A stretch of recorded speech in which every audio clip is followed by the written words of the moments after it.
നമസ്കാരം. വാർത്ത നേരം ആരംഭിക്കുന്നു. നോക്കാം ആദ്യം പ്രധാന വാർത്തകൾ. തിരുവനന്തപുരം മാനവീയം വീഥിയിൽ വീണ്ടും സംഘർഷം. ചെമ്പഴന്തി സ്വദേശി ധനു കൃഷ്ണന് വെട്ടേറ്റു. ആക്രമണം നടത്തിയ ഷമീറും ഒപ്പമുണ്ടായിരുന്ന യുവതിയും കസ്റ്റഡിയിൽ. തൃശൂർ പൂരത്തിൽ ഹൈക്കോടതി ഇടപെടൽ. എഴുന്നള്ളിപ്പിക്കുന്ന ആനകളുടെ ഫിറ്റ്നസ് സർട്ടിഫിക്കറ്റ് ഹാജരാക്കണം. അമിക്കസ് ക്യൂറി ആനകളെ പരിശോധിക്കണമെന്നും നിർദ്ദേശം.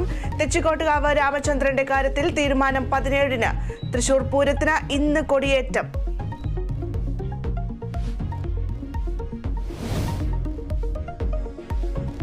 കോതമംഗലത്ത് കാട്ടാന കിണറ്റിൽ വീണ സംഭവത്തിൽ പ്രതിഷേധം തുടർന്ന് നാട്ടുകാർ. രക്ഷാപ്രവർത്തനത്തിന് കൊണ്ടുവന്ന മണ്ണുമാന്തി യന്ത്രം വിട്ടുകൊടുത്തില്ല.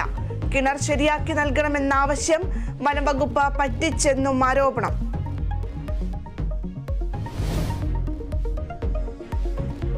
ഇടുക്കി വട്ടക്കണ്ണിപ്പാറയിൽ വാഹനാപകടത്തിൽ 2 മരണം. മരിച്ചത് 10 വയസ്സുകാരിയും 35-കാരിയും. അപകടത്തിൽപ്പെട്ടത് തമിഴ്നാട്ടിൽ നിന്ന് വിനോദസഞ്ചാരികളുടെ വാഹനം. വിവാദ സിനിമ കേരള സ്റ്റോറി പ്രദർശിപ്പിക്കാൻ താമരശ്ശേരി രൂപത. KCYM യൂണിറ്റുകളിൽ ഇന്ന് പ്രദർശിപ്പിക്കും. പ്രദർശനത്തിൽ രാഷ്ട്രീയമില്ലെന്ന് വിശദീകരണം.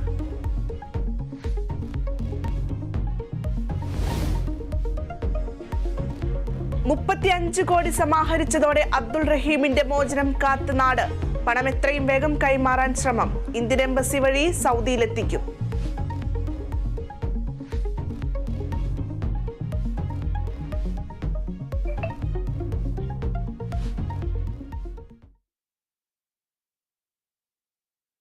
വിശദമായ വാർത്തകളിലേക്ക് കടക്കുമ്പോൾ ആദ്യം തന്നെ തലസ്ഥാന നഗരിയിലേക്കാണ് പോകുന്നത്. തിരുവനന്തപുരം